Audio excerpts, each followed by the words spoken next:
এরপরে প্রশ্ন হলো, রাত 12টার পর এশার নামাজ পড়া যাবে কিনা?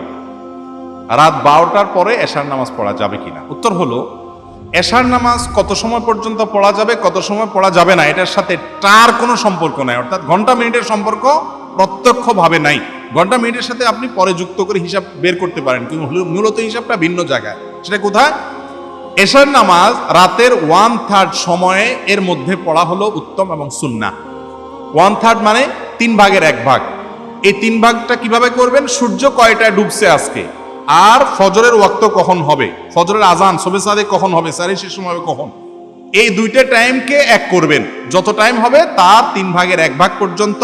সেটা কখনো রাত 9টা হতে পারে, কখনো 9:30 হতে পারে, কারণ সূর্য তো সবসময় একরকম ডুবে না। কখনো 5টায় ডুবে, কখনো 6টা ডুবে, কখনো 5:30টায় ডুবে। তো যেই সিজনে যখন হয়, আপনি রাতের 1/3 1/3 মধ্যে এশা পড়বেন।